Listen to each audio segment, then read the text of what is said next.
Hello everybody, delighted to be joined by defending champion Thomas Pieters. Thomas, give us a sense of what it's like to come back to a place where you've won and it feels so special. They definitely remind me that I've won here. My face is on every building and I've never had that before, so that's a strange feeling. But playing the back nine yesterday was kind of special. It's my first Rolex series, and to kind of relive those shots with my caddy yesterday was, I'm not going to say emotional, but was very, very special, yeah. A lot of the guys have mentioned the condition of the course. How good is it out there? It's one of the best I've ever seen. The grass is so consistent, so tight. You'll see some amazing short game this week, I think. You played in the Prime this morning with a special girl called Maya, part of HSBC's Future Falcons programme. Just tell us a little bit more about that. Yeah, I told her on the 18th green. I've been impressed since the first tee shot. I've never seen a 12-year-old hit it that far, that straight, possess all the shots around the green. She putts fantastic. It was a joy to watch. And you also witnessed a special moment on the 18th green with an invitation that Maya opened as well. Yeah, I can only imagine when I got my first one how special it felt. And I told her I'll see her at Augusta on Sunday. I can come out and watch, so that'll be pretty cool, huh? Yeah. And we're going to go to questions, and we're going to start with Maya herself. Well, I have a question. How did you keep your nerves in check for the first Masters you played in? I did make a comment after my first Masters that it's just another golf course, which didn't go down well. But in the end it is, and I just tried to treat it as just another golf tournament. And I know it isn't, but if you try to really stay in your bubble and focus, then I think you can do that. Thank you. Thanks, Maya. We'll now go to questions from the guys. Martin?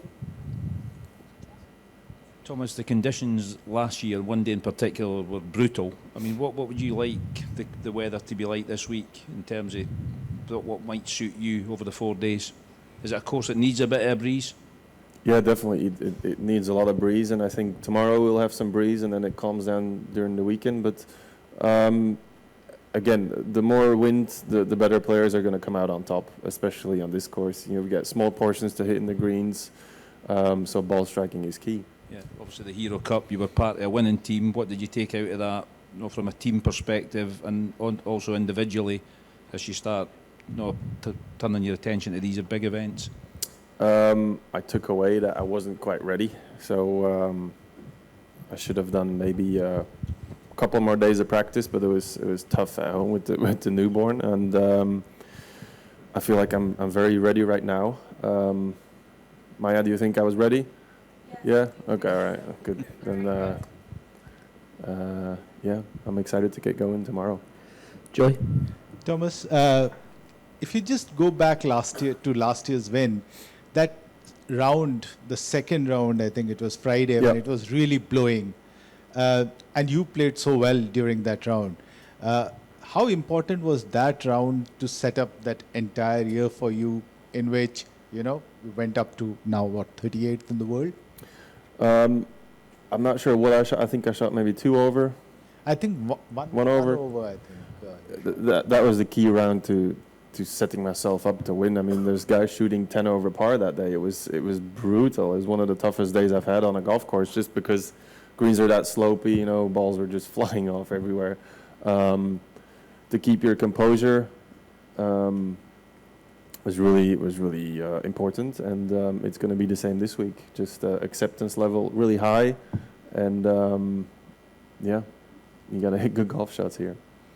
And Thomas, can I ask you about the fact that, with the PGA Tour Alliance, the 13-year alliance, starting from this year, the top 10 players who are non-exempt are going to get into the PGA Tour to get a membership on the PGA Tour. How are you looking at that? You would have obviously gotten in this year if it was applicable for this year. Mm-hmm. That would be a nice little bonus at the end of the year. I will not be playing full-time on the PGA Tour in the future, just because I like where I live, and it's impossible to travel back and forth. So I will continue to support this tour, and I love playing my home open. I love playing tournaments like the Dutch Open, and we're going to be playing for a lot more money, even in Europe as well. So that's nothing but good news for us. And for players who are from, say, just after your kind of generation, like for example, let's say Thomas Detry, who is a few years younger to you, what does this mean, this kind of pathway means to them? Have you had a word with them? Are they very excited about it? Yeah, Detry's gone, so Detry is already... he's full-time, but like guys like the twins, Højgaard twins, it could be a...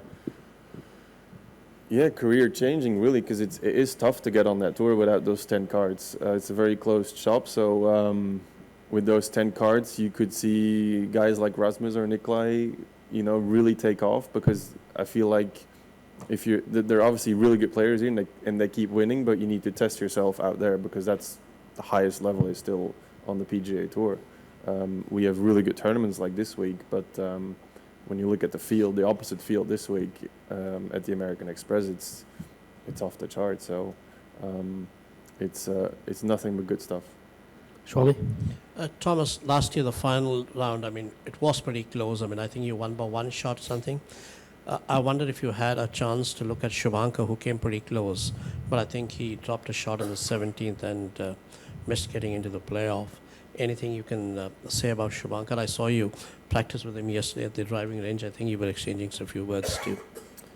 Yeah, Shubhankar has been, he's one of the nicest kids I've ever met. His dad as well, always saying thank you, please. Kind of like Maya, she's been very well brought up. He's just a really nice kid, he's well-mannered, he's a good golfer, there's nothing to dislike about him. So anything about his game? He's got a very good golf game, obviously. I think he's, he hits like really good stretches where he putts well and he drives it well, and then he kind of goes off and has a couple, months or half a year where he doesn't really perform, but that is golf, and that's just a part of, growing up and dealing with those kind of stretches. I've had them. Everybody has them.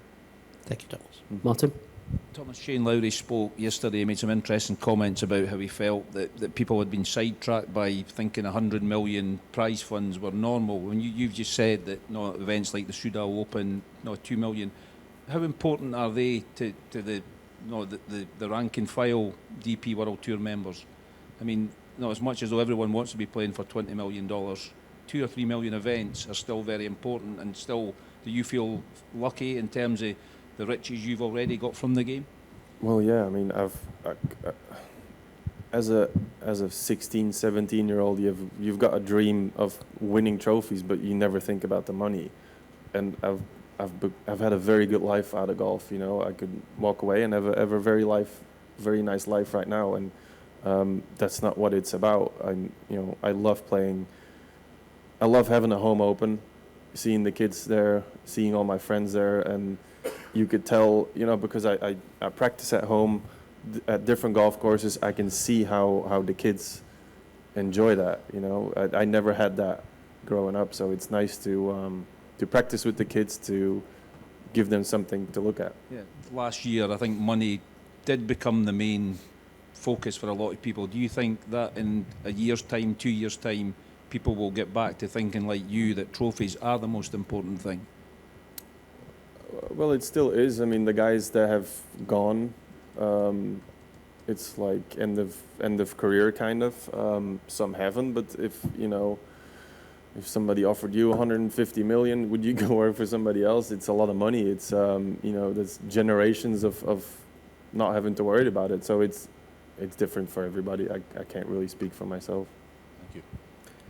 Fatia? Thomas, Ryder Cup for European side always been shining. The players, who impressed you the most in the last 10 years as a player, European? Just in general, or are you talking about the young guys? Garcia is still, to me, one of the best shapers of the golf ball striking wise. it's not. He's just one of the best to play with. Yeah. Joy?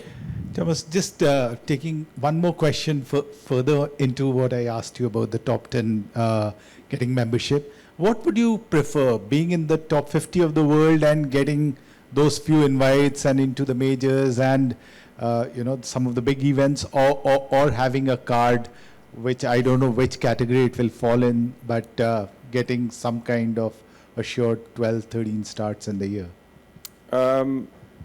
I definitely want to be in the top 50. I mean, I want to get as high as possible because, like I said, that's where you're going to win trophies. You're not going to get to number 8 or 7 in the world without winning trophies, or you're going to be very unlucky to finish second all the time. But no, I definitely, I've got a good schedule right now.